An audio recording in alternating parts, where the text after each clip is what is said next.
Nos Açores temos um enorme potencial para a observação de aves. Devido à nossa localização estratégica, estamos aqui localizados no meio do Atlântico e temos aqui várias rotas de migração que passam cá. Não temos só aves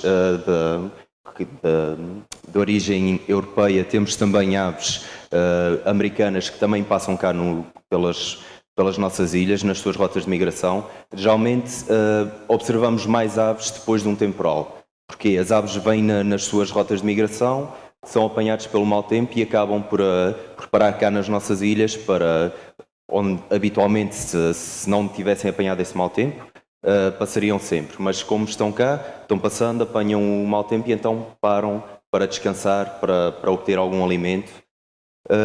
Cá temos bastantes sistemas lagunares, marítimos e terrestres. Temos ao longo da costa, temos as poças, conhecidas como as poças, temos lagoas.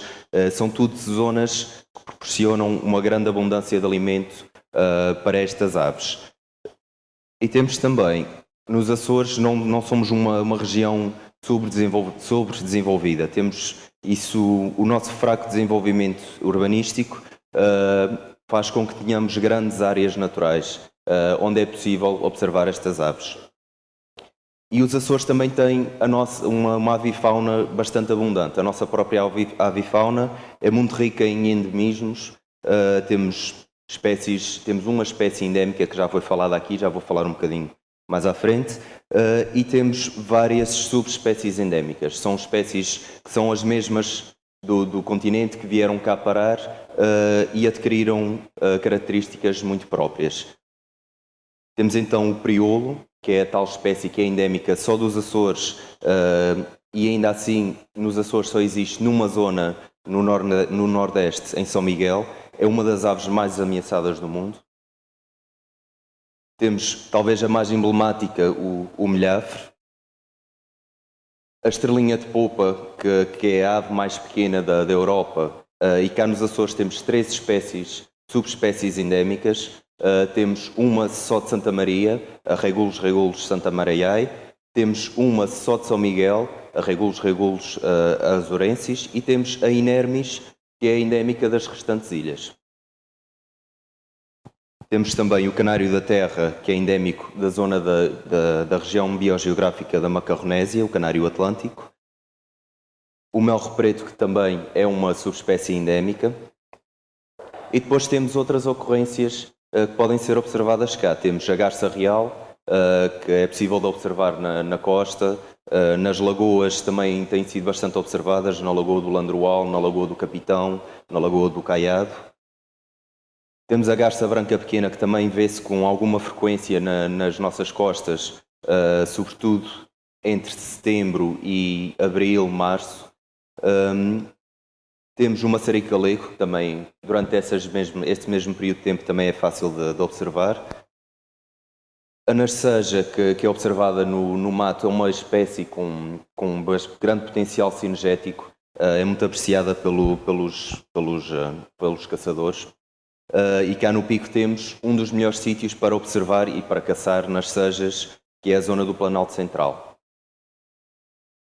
E temos também uma bastante comum cá nas nossas costas, que é a rola do mar. Costuma aparecer bastante durante os meses de inverno. O garajal rosado e o garajal comum, que são 2 espécies também já bastante características cá dos Açores. E temos também as raridades, como por exemplo uma coruja das neves que fotografei no Faial e mais tarde foi vista cá no Pico. Temos também o fuzelo, que é uma limícola, uma espécie marítima que passa por cá, mas é bastante rara. O falcão de pés vermelhos foi visto cá na Madalena. Ou a garça branca grande, que também passa cá, mas é uma espécie de garça um bocadinho mais rara. E agora vou falar de uma espécie que é bastante conhecida, tem sido cada vez mais falada cá nos Açores, que é o cagarro. O cagarro é uma ave marinha pelágica, ou seja, uma ave que vive no mar, só vem à terra mesmo porque precisam pôr o ovo em terra. Se pudessem pôr o ovo no mar, nem vinham cá. E é uma ave que normalmente está no Atlântico Sul. Sobem ao Atlântico Norte, aqui à zona dos Açores, para nidificar. São aves que atingem uma grande longevidade. Isto é uma ave da família dos albatrozes e já foi registado um cagarro com mais de 40 anos. E são aves coloniais, formam colónias de nidificação e formam jangadas. As jangadas são os grupos de cagarros que podemos ver no mar e geralmente estas jangadas fornecem aos pescadores indicação de uma zona onde existe peixe. Porque por cima temos a jangada de cagarros, por baixo temos as sardinhas, as cavalas ou o chicharro e por baixo disso tudo temos os atuns. E geralmente os pescadores utilizam as jangadas de cagarros para ir para detectar os cardumes de atum. E são aves monogâmicas, geralmente têm um parceiro para toda a vida e geralmente mantêm esse parceiro, apesar de ter sido registado já 11% de paternidade fora do casal. E então isto é um cagarro. Muita gente confunde o cagarro com isto. Isto não é um cagarro, isto é uma gaivota juvenil. Podem ver, por exemplo, a diferença aqui nas patas. As patas das gaivotas são adaptadas para caminhar em terra. As dos cagarros não, mas à frente já vos vou mostrar. Depois cresce e fica assim. Os cagarros são adaptados para a vida no mar. Muitas vezes, mais à frente também vou falar da campanha SOS Cagarro, muitas vezes as pessoas ligam-nos para os vigilantes da natureza, para os serviços de ambiente, e dizem, tem aqui um cagarro, mas acho que ele está frito, que ele está assim um bocadinho, parece meio zonzo. Eles são mesmo assim. Eles não estão de todo habituados a andar em terra. As patas são preparadas para nadar e por isso não têm as patas como vimos ali na gaivota, dá para passar atrás, que estão preparadas para andar em terra. Estas são mesmo preparadas para nadar. Em termos de nidificação, nos Açores, os cagarros nidificam nos Açores, na Madeira, nas Berlengas, nas Canárias, e existem outras espécies de cagarros, como no Mediterrâneo existe o Calonetris diomédia, que é a pardela de bico amarelo, e em Cabo Verde temos o Calonetris eduardsi, que é lá chamado passarinha. Então, são duas espécies de cagarros diferentes. Os Açores são a zona mais importante para a nidificação dos cagarros. Cerca de 75% da população mundial nidifica cá.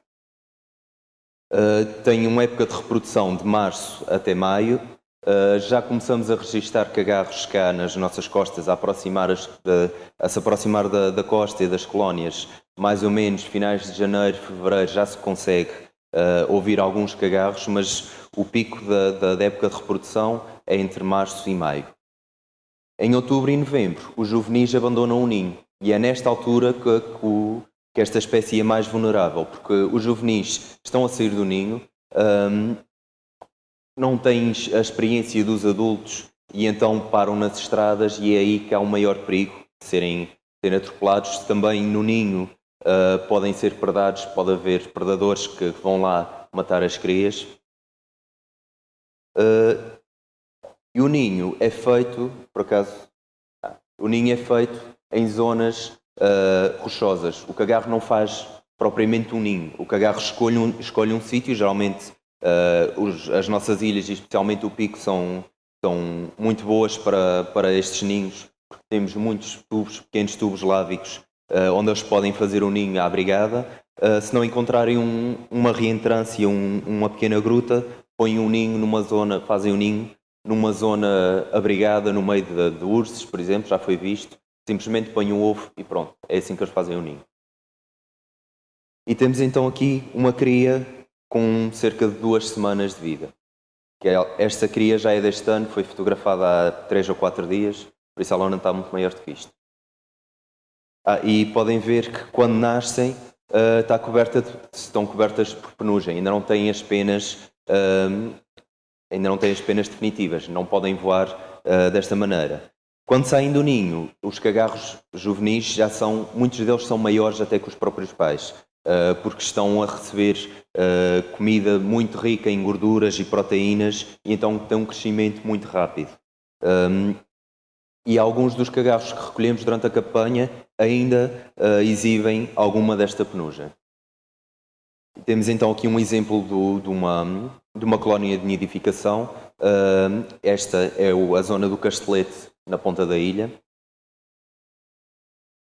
E em termos de morfologia, o bico do cagarro, podem ver que é bastante diferente do de uma gaivota.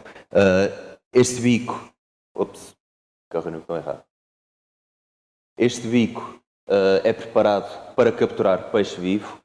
As gaivotas, por exemplo, têm um bico adaptado a todo o tipo de situações. As gaivotas são um dos maiores oportunistas que existe. Basta ir à lixeira e vão ver que elas comem de tudo. E então o cagarro é altamente especializado. Daí a sua grande longevidade. O cagarro só come peixe fresco. E em zonas onde não existe poluição. Por isso são animais bastante saudáveis. Quem já lidou com um cagarro sabe que são bichos bastante fortes. Para o tamanho que eles têm muita força. E então este bico é especializado para capturar pequenos peixes, chicharro, sardinhas, cavalas e até pequenas lulas. E existe outra particularidade neste tipo de animais, nos procelariformes, a família dos albatrozes, que é muito interessante, que é uma adaptação muito útil para a vida no mar. Esta zona aqui do bico, as narinas, têm um órgão chamado cânulas nasais. Então os cagarros bebem água salgada, têm uma série de tubos, têm um órgão por dentro da cabeça que tira o sal da água, absorvem água doce e o sal sai pelas cânulas nasais. As patas, como falei há pouco, são especialmente adaptadas apenas para o mar. Como podem ver, o cagarro não consegue manter as patas erectas como a gaivota. E estão a ver as membranas interdigitais para nadar. Em termos de distinção entre machos e fêmeas, é muito difícil distinguir um macho de uma fêmea. Não existe, como em várias espécies, não existe dimorfismo sexual. Não é fácil pegar num cagarro, olhar e dizer isto é um macho, isto é uma fêmea. Então existem pequenas diferenças. Se for um cagarro muito grande, é um macho, de certeza. Se for um cagarro muito pequeno, é uma fêmea, de certeza. Mas existem ali, a maior parte andam tudo perto das mesmas medidas, por isso é muito difícil.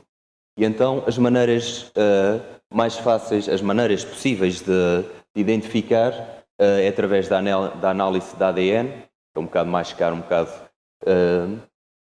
bocado mais complicado de se conseguir, ou então há uma maneira mais simples, que é através do canto. E geralmente isto é a parte que as pessoas fazem um bocadinho de confusão. Os cagarros os machos têm um canto bastante diferente das fêmeas. Só que neste caso o canto das fêmeas é bastante mais grave que o dos machos. E então tem aqui uma amostra do som que eles fazem. Geralmente vamos ouvir mais o macho, mas vamos ouvir também um canto bastante mais grave, que é a fêmea. Isto demora um bocadinho, mas já.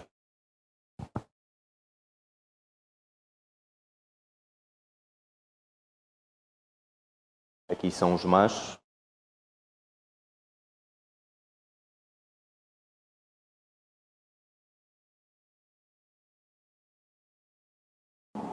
E aqui temos a fêmea. Conseguem ver a diferença? Esta é a maneira mais simples, mais fácil de distinguir o macho da fêmea. E geralmente quem trabalha nas campanhas SOS Cagarro também sabe por experiência própria que as fêmeas são muito mais agressivas. Em termos de asas, esta ave tem uma envergadura de 112 a 126 centímetros e tem um tipo de voo muito eficiente. São das aves com o tipo de voo mais eficiente que existe. São aves que conseguem planar durante grandes períodos de tempo e já viram os cagarros a planar junto às ondas, com a pontinha da asa às vezes a tocar. Isso é um tipo de voo que despende muito pouca energia. Estou aqui a entrar um bocadinho aqui na parte dos aviões e da aerodinâmica. Vou ver se não me meto muito aqui para não me espalhar. Em termos de ameaças, os cagarros sofrem vários tipos de ameaças, como o vandalismo, os predadores. Cá temos bastantes ratos, gatos, furões, cães. Tudo são predadores que podem matar tanto os adultos nos ninhos como as crias, e até mesmo os ovos, podem comer os ovos. A destruição do habitat pelo homem, toda a gente gosta de uma adega na costa, mas não se lembram às vezes que ao construir a adega já havia ali 2, 3, 4 ninhos e podem destruir o ninho. E depois existem as causas naturais, como os tremores de terra, os deslizamentos de terra, erosão da costa, porque os cagarros fazem as colónias em zonas de falésia costeira, são os sítios ideais para eles. Quando não existe falésia costeira, conseguem fazer ninhos em outro tipo de terreno, mas geralmente preferem as falésias costeiras. Porquê? Porque são mais difícil acesso para os predadores. Então temos aqui algumas imagens de algumas das ameaças. Aqui temos uma imagem bastante triste que foi detectada de vandalismo. Alguém matou estes cagarros todos, infelizmente. E temos também os frões, que também são bastante destrutivos. Os gatos. O gato tem aqui uma carinha muito fofinha, mas este provavelmente já comeu 3 ou 4 cagarros. E os ratos, que também são capazes de matar uma cria cagarro. E depois temos também a ameaça do trânsito na costa. Esta fotografia foi tirada durante a campanha SOS Cagarro. É uma das grandes ameaças dos cagarros, as luzes, as luzes do caminho, as luzes dos carros. Não se sabe bem ao certo porquê. Há a teoria de que os cagarros orientam-se pela lua, pelas luzes. O certo é que os cagarros, especialmente os juvenis, se ficam encandeados, ficam confusos com as luzes e muitas vezes são atraídos para as luzes. Batem nos postes, batem nos carros e isso é uma séria ameaça aos cagarros. Especialmente na zona, na altura em que fazemos a campanha em outubro e novembro, que é a altura que os juvenis estão a abandonar o ninho. Em termos de proteção, o cagarro é protegido pelo anexo 1 da Diretiva das Aves da Rede Natura 2000, é uma espécie protegida, e temos a campanha SOS Cagarro, promovida pela Secretaria Regional do Ambiente, que já vai no seu 21º ano este ano, e que é uma campanha que está a envolver cada vez mais a população dos Açores. Cada vez mais pessoas estão a ser sensibilizadas e esperemos que cada vez mais que seja essa a tendência de cada vez mais pessoas continuarem a se envolver e a participar nesta campanha. Então temos aqui o cagarro, temos caixas especiais para os cagarros, fazemos anelhagem dos cagarros. A anelhagem é um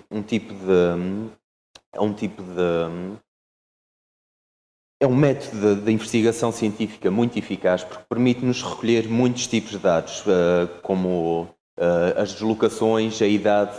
É muito difícil de determinar, é ainda mais difícil do que determinar o sexo do cagarro, é mais difícil ainda determinar a idade. Se um cagarro for anelhado cá em cria, sabemos a idade dele. E então é assim que se consegue determinar este tipo de parâmetros. A anelhagem é muito importante.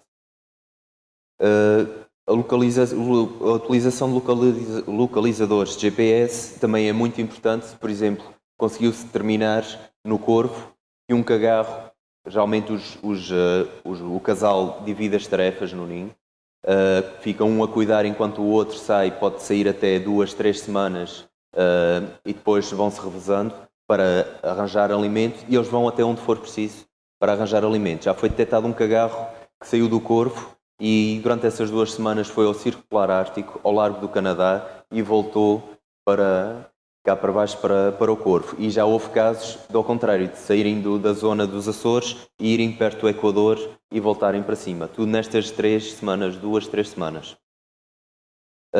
E pronto, isto serve para a investigação científica e a recolha de dados, como falei há pouco. Também fazemos a monitorização das colónias. Registamos os ninhos, temos vários ninhos que são marcados. Os cagarros são todos anelhados, os progenitores, e mais tarde as crias também são anelhadas, e assim sabemos com toda a certeza que é aquele mesmo casal que esteve ali no ano passado, que está este ano, e sabemos a cria, podemos saber porque os cagarros, quando saem de cá, os juvenis, passam cerca de 7, 8 anos no mar até voltarem cá para se reproduzir. E então assim sabemos, através da anelhagem, que sabemos estes dados. Também fazemos, durante a campanha SOS Cagarro, sensibilização na escola e junto das populações. Aqui temos um exemplo de uma sessão de sensibilização numa escola. Em termos de salvamento, fazemos patrulhas todos os dias, todas as noites, durante a campanha e ao longo de toda a ilha. Temos identificadas as zonas de maior risco para os cagarros. São zonas que patrulhamos mais intensamente, mas patrulhamos toda a ilha, toda a linha costeira. E também encaminhamos, damos tratamento veterinário aos cagarros feridos e temos, por exemplo, aqui o exemplo de um cagarro que estava um pouco sujo com óleo, que tratámos, que depois foi liberto em segurança e continuou lá a sua viagem. Temos aqui alguns dados do salvamento da campanha SOS Cagarro. Estes dados, no entanto, os que interessam aqui são os mortos e os feridos. Isto parece um bocado mau. O número de cagarros salvos varia muito com as condições climatéricas, com a taxa de sucesso de reprodução. Não temos sempre o mesmo número de cagarros, por isso não podemos comparar. Por exemplo, no ano passado tivemos 588 cagarros salvos. Isso não quer dizer que a campanha foi ineficaz. Isso só quer dizer notou-se em todas as ilhas um decréscimo. Talvez a taxa de reprodução por falta de alimento, por predação, foi um pouco mais baixa.